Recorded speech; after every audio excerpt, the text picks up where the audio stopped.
हाल ही में केंद्र सरकार ने जीएसटी की दरों में राहत दी है। केंद्र और राज्य सरकार इसका पूरा प्रचार प्रसार कर रही हैं, लेकिन मध्य प्रदेश की बात करें तो मध्य प्रदेश में रावण की सेहत पर कोई फर्क नहीं पड़ा। रावण की सेहत की बात हम इसलिए कर रहे हैं कि आने वाले 2 अक्टूबर को दशहरा है। दशहरे के दिन रावण को जलाया जाएगा, मेघनाथ और कुंभकर्ण के पुतलों को जलाया जाता है। ऐसे में जो रावण के पुतले हैं उनकी जो लागत है उस पर कोई खास असर नहीं पड़ा है। जीएसटी में जो दरें कम की गई हैं वो दूसरी चीज़ों में, दीगर चीज़ों में कम की गई हैं। ऐसे में जो कारीगर हैं इनके जो पुतले बना रहे हैं, पुतले बनाने वालों का कहना है कि पिछली बार की जिस तरह से जो रेट थी वही रेट इस बार रखे गए। चूँकि एक रावण को बनाने में 30 फीट के रावण को बनाने में करीब 8 से 10 बांस लगते हैं और करीब 100 तरह के रंगीन कागज़ लगते हैं। कागज़ और बांस की कीमत वही है जो पिछले साल थी। ऐसे में जो जीएसटी को लेकर अगर कहा जाए तो रावण की सेहत पर कोई फर्क नहीं पड़ा है। यानी ये कहा जा सकता है साफ कि जो जीएसटी की दरें हैं वो रावण के पुतलों पर लागू नहीं होती हैं। पिछली बार की तरह इस बार भी रावण के जो पुतले हैं वो उतनी ही कीमत में बिकेंगे। यानी कि 8-10 बांस से तैयार होकर जो रंगीन कागज़ लगते हैं करीब 100 के आसपास, उन कागज़ों से तैयार होकर 30 फीट का रावण करीब 22 से 25 हज़ार रुपये का बिकता है। मेरे पीछे आप तस्वीरों के माध्यम से देख रहे होंगे ये रावण के पुतले हैं जो यहाँ बनाए जा रहे हैं और इनको जो मूर्त रूप है वो दिया जा रहा है। इनको 2 अक्टूबर से पहले इनको विक्रय किया जाएगा और 2 अक्टूबर के लिए इनकी तैयारी चल रही है। अब साफ तौर पर जाहिर है कि जो रावण की तस्वीरें हैं और पुतलों की जो तस्वीरें हैं वो हमने आपको दिखा रहे हैं। ये कारीगर है, ये बना रहे हैं इनको रावण के पुतलों को। इनका जो मुखौटा है मुखौटा तैयार कर रहे हैं। और ये भी बता सकते हैं हम आपको कि ख़ास बात ये है कि केंद्र और राज्य सरकार भले ही जीएसटी को लेकर भरसक प्रचार प्रसार कर रहे हो, लेकिन रावण और कुंभकर्ण मेघनाथ के पुतलों पर कोई खास फर्क जीएसटी में कोई देखने को नहीं मिला है। दरअसल दशहरा उत्सव 2 अक्टूबर को मनाया जाएगा। इसके लिए शहर में जगह जगह रावण, मेघनाथ और कुंभकर्ण के पुतलों का निर्माण शुरू हो गया है।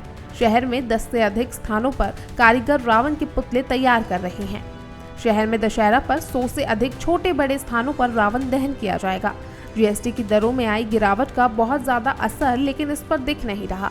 दूसरी ओर कारीगरों का कहना है कि सामग्री की खरीदारी और पुतलों का निर्माण पहले से ही शुरू हो गया था। इस स्थिति में लागत अधिक ही लगी है। नहीं सर, वही का वही है। हाँ, वही वहाँ से वही कागज आ रहा है। क्या रेट में पिछली बार आया था, इस बार रेट में क्या है? पिछली बार सर कम से कम 5000 का बिकता था। हाँ, अभी भी 5000 का है। बारिश का क्या वो है? बारिश के अनुसार तो फिर कम का हो जाएगा सर। अच्छा, हाँ, अगर नहीं हुई तो फिर महंगा हो जाएगा। बारिश के उपाय के लिए कुछ किया है आपने? कुछ नहीं किया है सर। बारिश पे क्या उपाय? ये पन्नी कुछ लगाई? हाँ सर, ये पन्नी लगाई ना। दरअसल अरेरा कॉलोनी बासनखेड़ी में रावण के पुतले बनाने वाले कारीगरों का कहना है कि निर्माण में लागत और मेहनत दोनों अधिक है। पूरे परिवार के लोग मिलकर पुतले बनाते हैं। अभी अच्छा बांस 200 रुपए का मिल रहा है। एक 30 फीट के रावण में 8 से 10 बांस लगते हैं। रंगीन पेपर भी 8 रुपए का मिलता है। ये भी लगभग 100 पेपर लगते हैं। इसी प्रकार कपड़ा, रद्दी, कील, तार सहित कई तरह की सामग्री है। इस समय बारिश का भी समय होता है। पुतले मैदान में ही रखने पड़ते हैं और अगर ऐसे में बारिश हो गई तो किए कराए पर मेहनत का पानी फिर जाता है। कई बार तो लागत भी नहीं निकल पाती। तुलसीराम बनकार ये जो इस बार जो रावण और मेघनाथ के पुतले बन रहे हैं तो इस बार कुछ फर्क देखने को मिला है? नहीं जीएसटी का मतलब पिछली बार जो रावण की रेट थी इस बार भी वही रेट रखी है। ये बांस और ये बांस, लेबर, कारीगर, कपड़ा, हर चीज महंगाई वही रेट पे चल रही है। ठीक है, जैसी जो व्यापारी हैं बड़े लोगों को उन तरह की सिर्फ जो सामान वो रेट दे रहे हैं, जो जीएसटी लगी थी वही रेट पे माल मिल रहा है। दूसरा एक और सवाल था जी, क्या नाम, अभी बारिश आने वाली है, बारिश का तो मौसम चल ही रहा है। क्या होगा अगर बारिश नहीं होती तो क्या रेट पे जाएगा? अब सब तो क्या रेट देखो, उधारी कर्जा करके अब जो अमीर आदमी तो बनाते नहीं है, बना तो गरीब घर के मजदूर लोग बाहर से आना। अब यहाँ से दादा परदादा के जमाने से बनाते आ रहा बांसखेड़ी में है। सरकार कोई भी चेंज है, अर्जुन सिंह के जमाने से भी यहाँ पे भोपाल में रहे लोग। ठीक है, दिग्विजय सिंह के भी रहे, शिवराज सिंह चौहान जी के भी रहे, फिर मोहन जी की भी रही सरकार। हर सरकार बदलती रहती, लेकिन आदमी कारीगर नहीं बदलता। महंगाई बदलती रहती है, लेकिन महंगाई की वजह से रेट भी बढ़ता रहता है।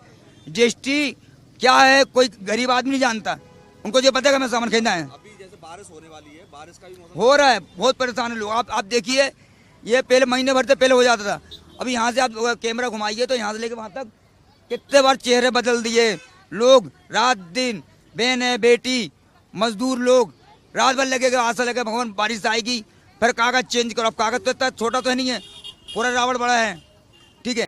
इसी बांसखेड़ी में समस्या नहीं है, जब पूरे भोपाल में 30 फीट का रावण बनने में कितना खर्चा आ जाता है और कितने का बेचते हो आप?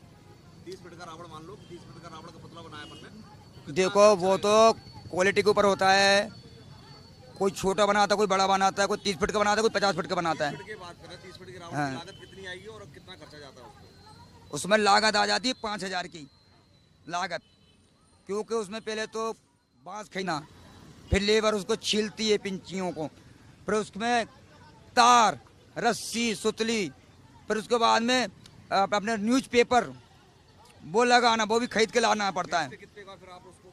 बेचने का तो हम 50,000 का बेचेंगे, लेकिन कोई 5,000 रुपये भी नहीं बोलता, क्योंकि आदमी की मेहनत नहीं देखते। कोई समिति वाले आते हैं तो उनको ये नहीं मालूम चलता, कोई लोग आते हैं जिनको मालूम है, जानकारी रहती है, वो कोई नहीं आता, वो तो मजबूरी में हमें देना पड़ता है। तो वही रावण का पुतला तैयार करने वाली कारीगर ने ये भी बताया कि हमारे यहाँ 5 फीट से लेकर 50 फीट तक के पुतले तैयार किए गए हैं, जिसकी कीमत अलग अलग है। पुतले तैयार करने में काफ़ी मेहनत लगती है, उसमें भी ग्राहक आनाकानी करते हैं। ऐसे में साफ कहा जाता है कि जीएसटी रावण को नहीं झुका पाया, लेकिन बारिश हुई तो ज़रूर जलने से पहले इनकी कमर टूट जाएगी।